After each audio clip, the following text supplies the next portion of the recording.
বন্ধুরা বর্তমানে দেখছি কিছু এমন খবর আছে যেখানে বলা হচ্ছে ভারতীয় মুদ্রা তো অনেক পড়তে চলেছে আমেরিকান ডলারের মোকাবিলায়, কারণ ভারতের প্রায় 250 বিলিয়ন ডলারের ঋণ শোধ করতে হবে এই বছরে। ভারতের ইকোনমির অনেক লস হবে, এই ধরনের অনেক নেগেটিভ কথাবার্তা বলা হচ্ছে, কিন্তু এর পেছনে সত্যতা কি রয়েছে এই কয়েকদিন ধরে এটার সন্ধানই করছিলাম। এখন আপনাদের সামনে এর প্রপার ভিডিও নিয়ে এসেছি, যেটায় সমস্ত ফ্যাক্ট আপনাদের সামনে তুলে ধরবো। আপনাদের এটাও বলবো ভারতের মোকাবিলায় দুনিয়ার যে সমস্ত দেশ রয়েছে, আমেরিকা, ব্রিটেন, চীন, ফ্রান্স, এদের ওপর কত ঋণ রয়েছে। ভারতের সামনে এদের ঋণ কিছুই না। সবকিছু জানবো, চলুন না সময় নষ্ট না করে শুরু করা যাক। বন্ধুরা সবার প্রথমে তো আপনাদের বলি, এই কথাটা একদম সত্যি যে ভারতকে 2022-এ প্রায় 256 বিলিয়ন ডলারের ঋণ শোধ করতে হবে। এটা কতটা বেশি পরিমাণ? ভারতীয় মুদ্রায় প্রায় 18 লাখ কোটি টাকা। আর এটা এতটাই বেশি পরিমাণ যে যদি আপনি পাকিস্তান, আফগানিস্তান, নেপাল, ভুটানের টোটাল জিডিপি মিলিয়েও নেন তো সেটা তার থেকেও বেশি। এই ঋণ ভারত কার থেকে নিয়েছে? এটা আমরা ইন্টারন্যাশনাল বন্ড মার্কেট থেকে তুলেছি।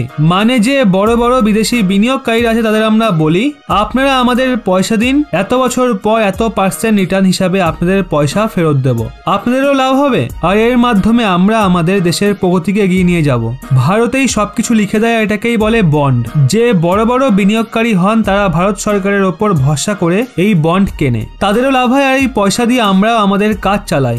ওদিকে যদি বলি প্রায় 250 বিলিয়ন ডলার তো আমাদের এই বছরে মেটাতে হবে, কিন্তু আমাদের টোটাল ঋণ কত রয়েছে? অ্যাপ্রক্সিমেটলি ভারতের ওপর প্রায় 500 বিলিয়ন ডলারের ঋণ রয়েছে।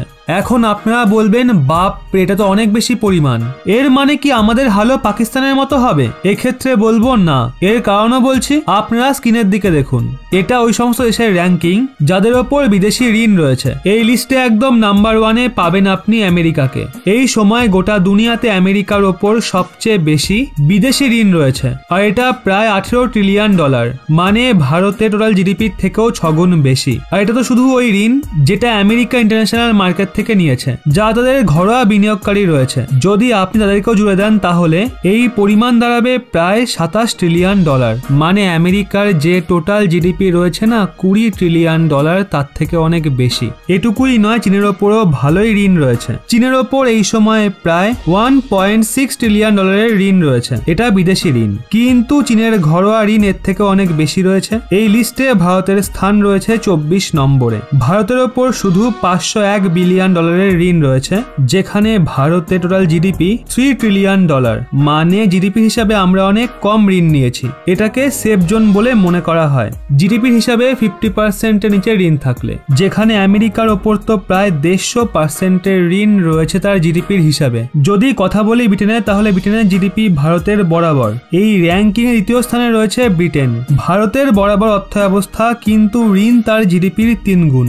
আর এই সমস্ত উদাহরণের মাধ্যমে আপনি বুঝতে পেরেছেন আমি শুরুতে কেন বলি ভারতীয়দের চিন্তিত হওয়ার দরকার নেই। এবার আপনি বলবেন, তাহলে কি পাকিস্তানকেও চিন্তিত হওয়ার দরকার নেই? এক্ষেত্রে বলবো হ্যাঁ, দরকার আছে। কারণ হলো ব্যাপারটা ঋণের নয়, ব্যাপারটা হলো ঋণ মেটানোর ক্যাপাসিটি আপনার আছে কিনা।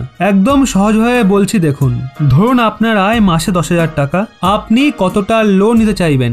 ম্যাক্সিমাম 50,000 থেকে 1 লাখ। কিন্তু যদি আপনি ভাবেন 10 লাখ লোন তুলবেন, সময় থাকতে আপনি সেই 10 লাখের লোনকে মেটাতে তো পারবেন না। এক্ষেত্রে ব্যাংক কি করবে? আপনার প্রপার্টি সিজ করবে।